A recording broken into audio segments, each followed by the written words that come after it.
Hey boys and girls, ma'ams and sirs, men and women. Welcome to my recap of season 13, episode 2 of The Bachelorette. I gotta keep it funky with y'all. I don't know how much longer I'm gonna be recapping this.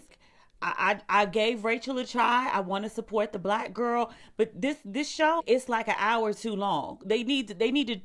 I want to say a couple positive things about the show. I love hearing the guys gush about how much like they're just enamored with this little black girl. I really do enjoy hearing positive things about a black woman when it comes to dating. And I liked that first challenge that happened with the husband material challenge. They went and dragged in Ashton Kutcher and Mila Kunis. I'm like, what do y'all have to do with the show? Like, what are y'all promoting right now that y'all needed to be on the show this week? Because that just struck me as really random. So they do this challenge, like the guys have to change a dirty diaper, they have to clean a sink, they have to put on like a baby jorn, they have to do like this vacuum challenge, find a ring, set a table properly, and most of this they have to do with like a baby strapped to their chest. They do this challenge, and of all people to win this challenge, crazy ass Waboom Lucas, he actually wins, and this fool spikes the fake baby like it's a football.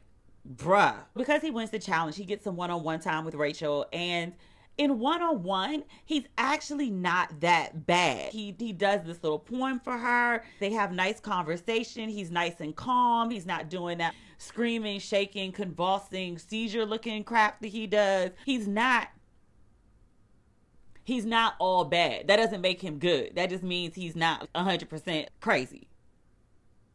100% obnoxious. I still think he's 100% crazy. She does one-on-one time with him, and then she chills with some of the other dudes, and I'm bored listening to these dudes talk. One of the dudes is telling her about how to change a baby's diaper. This is your conversation. And then this other dude, so last week there was this dude, Blake. He's the stereotype of white men, and he has this serious problem with Lucas. He spent the whole first episode talking about like how much he hated Lucas and how he was going to take him down. This episode, he does the same thing. You're talking more about this other man than you are about the woman you're supposed to be here competing to like be in love with. But he's not content just to not like Lucas and talk about him. He's like, oh yeah, I'm gonna go tell Rachel how awful he is. You got all these men competing for one-on-one time and to stand out with this woman and to make an impression. And the way you choose to make an impression is to go snitch on the next dude. I think Lucas is obnoxious and annoying. But between him and Blake, the little snitch mofo is the one that can actually go. They were like, so what is this with you and Lucas? Because it seems like it's very personal. And Blake was like, well, yeah, we had an encounter. Is that code for like, y'all used to date? The encounter was that he used to live with Lucas's ex. So you and Lucas dated the same chick. That's what you're trying to tell me? You hating on this next man, and he got it in. He as obnoxious as he is. And then Kenny goes in. I really want to like this dude. I like the way that he talks about his kid. I like that he's a single father, but it's like all you talk about, my dude. This is not romantic. This is not sexy. And Rachel is very much like, I need some romance, and no one is doing that. Your old boy Dean, he first met Rachel at some after show for the last season of The Bachelor. He said something crazy to her like, I'm ready to go black and I'll never go back.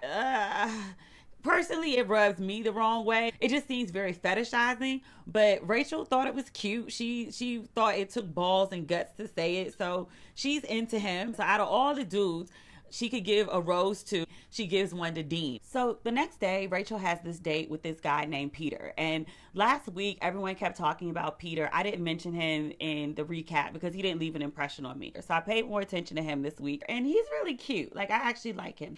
And Rachel did as well because they have a one-on-one date. And they're going to take a private plane and go to Palm Springs. But before they get on the plane, Rachel is like, oh, I have a surprise. There's going to be one other person joining us. And a limo pulls up and Rachel's dog gets out. This is when I was like, okay, I don't know if I'm tuning in next week. Copper is a really cute dog. Still not really sure what happened with the front leg.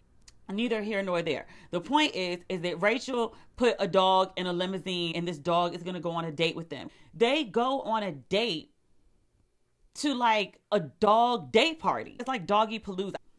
Y'all scheduled a whole day around a damn dog. Later on that night, they have a date that's more adult appropriate. I mean, the dog is there, but the dog is like minding its dog business. They have a cute dinner, and then after dinner they go out to some open field, and then fireworks occur, and then they have like this kiss. It was very Disney princess, and I liked it a lot. Okay, real talk though, real talk. This show is giving me OCD. Like, all these germs being exchanged. You kissing one, and then like you kissing another one. It's like all of y'all are kissing each other. If somebody in that house got a cold, everybody in that house got a cold. If somebody in that house got a cold sore, everybody in that house got a cold sore. It's many men's like putting their tongue down her throat. This is just a germy situation. I don't like it.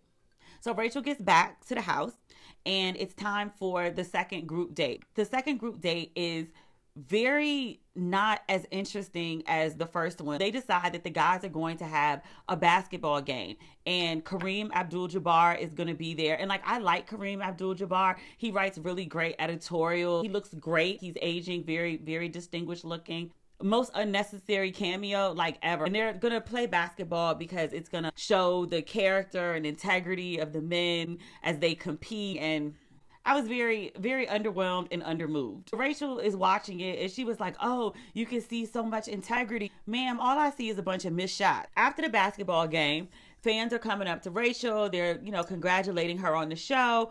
And one of the women that comes up is not a fan. She is a woman who was on and off in a relationship with DeMario. She said they were dating, and she didn't hear from him for 3 days. And then all of a sudden he pops up on this TV show declaring his love for Rachel. First episode, I was feeling him. He's cute. I think he had good energy. I think good disposition. Rachel tells the woman, you know what? Let me go get DeMario, and then we can all sort this out together. DeMario comes walking out with Rachel. He sees old girl, and he was like, oh, who's this? And I was like, do you recognize her or do you not? Because you were like, oh, like you knew her. And then you were like, who's this? Like you never seen her before in your life. They get to talking. DeMario eventually confesses. He was like, yeah, we were on and off in a relationship. Yeah, I had a key to her house. And yeah, we had a sexual relationship. Oh, you do know her. Oh, okay. Rachel's basically like, your story don't make sense. He's like, what had happened was, sir, you are a lying liar who lies. Y'all remember on Dave Chappelle when he did the Keep It Real Goes Wrong? And the lady was like, I don't like people playing on my phone. Tell me that wasn't Rachel when she was like, I don't like to be played. Rachel gives him a rage in Harlem. Like, nah, get the fuck out. You got kicked the fuck out. He's wandering around like, I don't know. You a fuckboy for real. Just go. The problem is that he went and he didn't stay gone. After DeMario leaves, Rachel's all upset. The other guys that she was supposed to be having the one-on-ones with are like, we're all gonna rally together and, try to make her feel better. They're a much better group of guys than the ones from earlier. They give chemistry, they give concern. Josiah, because that's our boo, he comes through. Rachel's like, oh, he's so protective. He really cares. He's very sincere. He also managed to get some romance in because our boy is on his game. When it comes time to like give out roses for dudes who are definitely going to stay, Josiah is the pick for Rachel for group 2. Yay. They get back to the house. It's time for the rose ceremony. Rachel came through to the rose ceremony. She had on her little black and gold number. And then she went and found some little fur. Man, aren't y'all filming in California? She had some chit chat with the dudes. And then she was like, okay, let's do some one-on-one time. She hooks up with, what's the dude from last week? The chiropractor. Brian. He's going to give her like a rub down.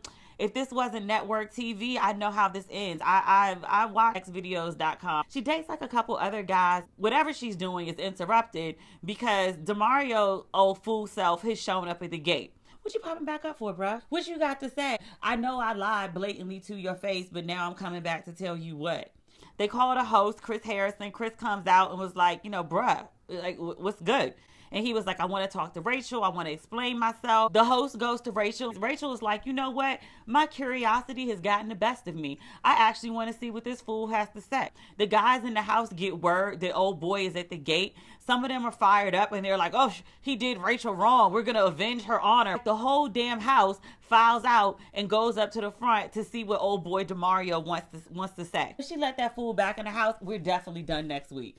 I'm going to give it one more episode. Let me know how y'all feel about this episode, about the season so far, about the Bachelorette in general. Thanks for watching, and That's it.